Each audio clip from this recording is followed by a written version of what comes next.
Olá, sejam todos muito bem-vindos ao meu canal. Eu me chamo Adriana Ribeiro Maia, sou jornalista e, sobretudo, contadora de histórias que vive em Viena, capital da Áustria, faz mais de 20 anos, e esse aqui é o Vida Europa. No nosso vídeo de agora, nós vamos conversar sobre a queda do governo na França, no caso do primeiro-ministro, o François Bayrou, e isso se dá por conta da grave crise política que a França se encontra, desde que teve as eleições da Assembleia Legislativa no ano passado. A gente, inclusive, acompanhou, fizemos vídeo falando sobre isso. A gente aqui, dentro do Vida Europa, a gente fala muito sobre política e achei muito interessante trazer esse assunto aqui para vocês. Mas, antes que eu continue, aqueles recadinhos típicos de YouTube. Se vocês curtem histórias cotidianas Brasil-Europa, não deixe de se inscrever no canal.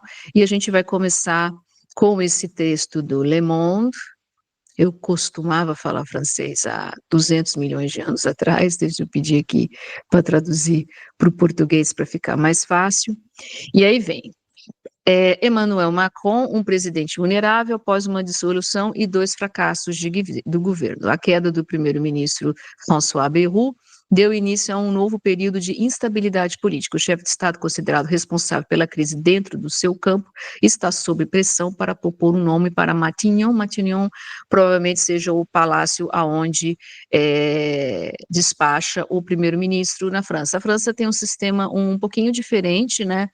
O sistema político, a gente já falou muitas vezes aqui no Vida Europa, tem o sistema parlamentarista. A Áustria, por exemplo, é uma república parlamentarista com o primeiro-ministro, né, que é eleito através do sistema de listas, né, aquele que tem, o partido que tem o maior número de cadeiras no parlamento é aquele que nomeia, né, o primeiro-ministro, com um presidente, né.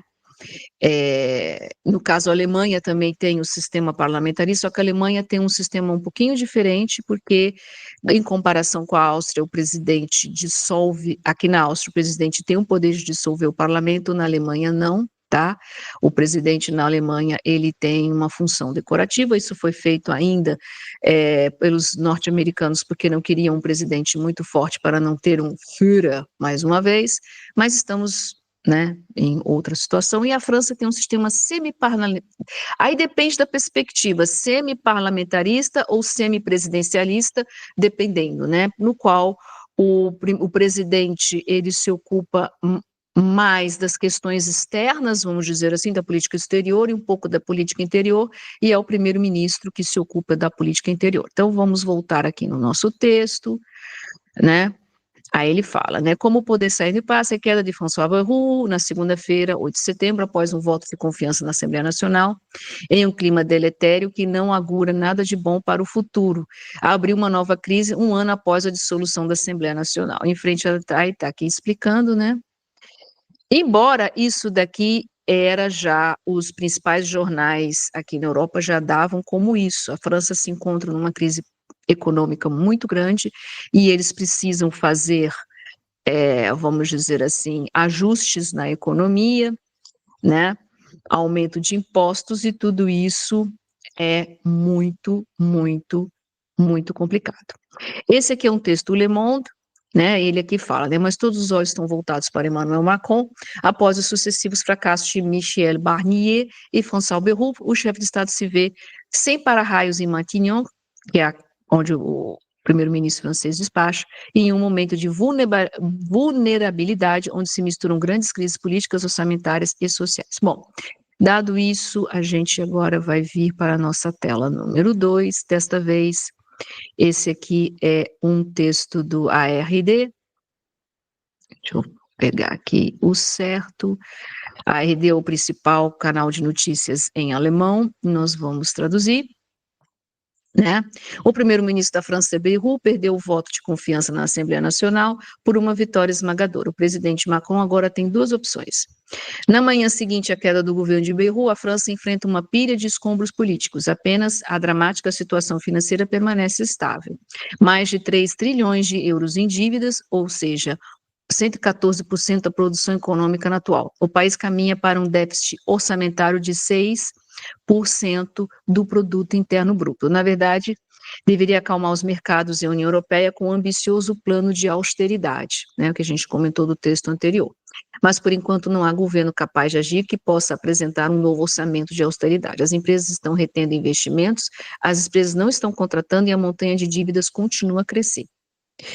Macron quer nomear um primeiro-ministro rapidamente. Agora é a vez do presidente. Já na noite de segunda-feira, ele anunciou que queria nomear um primeiro-ministro nos próximos dias. Portanto, deve ser rápido e não se pode descartar que isso seja feito, quer dizer, no caso, pelo dia de hoje, que é terça-feira, né?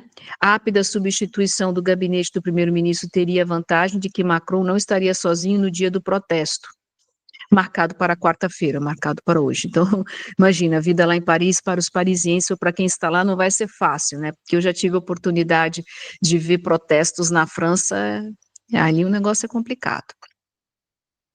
No entanto, a busca pelo candidato ideal provavelmente será tão difícil como da última vez e talvez até mais difícil. Esse aqui é o primeiro-ministro que caiu, né? Porque existe muito essa questão quando se trata de parlamentarismo, porque no parlamentarismo, dependendo das questões, o primeiro-ministro ele coloca, né, para votar, se no caso dele, né, a questão do orçamento na França, e ele acabou caindo, né? Aí vem.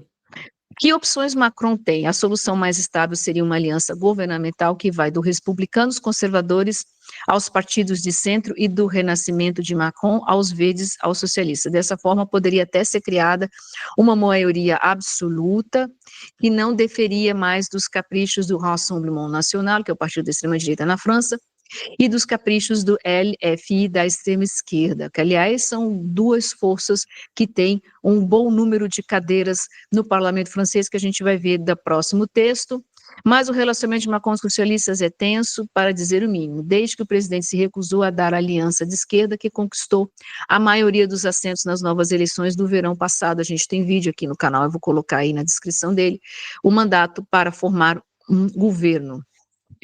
Esse aqui foi mal traduzido, toalha de mesa.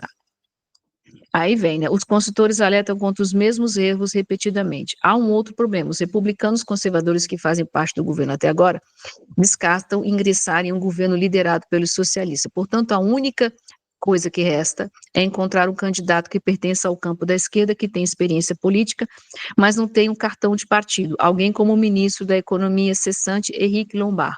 Esse é um nome, né, que está sendo ventilado pela imprensa. E a alternativa para Macron seria nominar um confidente próximo novamente. Mas mesmo em seu ambiente, alguns consultores alertam que cometer o mesmo erro repetidamente não levará a nada. Com essa solução, Macron, que é chamado de hiperpresidente na França, teria mais influência no futuro governo. Mas em tal governo de centro-direita, um novo primeiro-ministro teria mais uma vez que governar sem sua própria maioria, dependeria do bem-estar e da desgraça da competição. Bom, aí fala, né?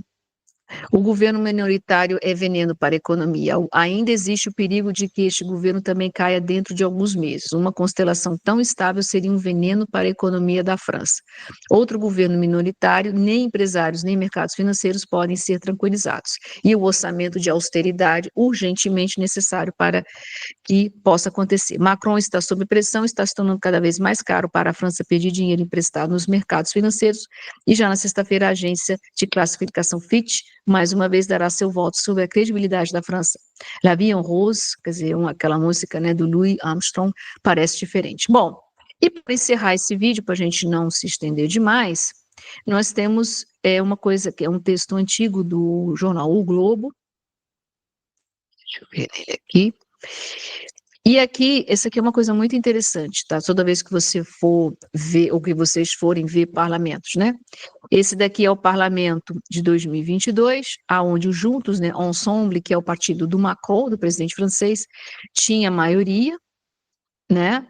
Depois de 2024, para quem não se lembra da história, houve a eleição do Parlamento Europeu e o Macron sentiu que perdeu apoio popular e resolveu, na minha opinião, erradamente, anunciar eleições da Assembleia Nacional, e aqui você vê claramente que perdeu uma grande maioria de cadeiras. Esse aqui, né, Nova Frente Popular, que é a de esquerda, que aí tem grupos que são, vamos dizer assim, mais ideológicos e outros não, e esse daqui lilazinho é tudo pessoal da extrema-direita. Então, o negócio aqui está bem complicado.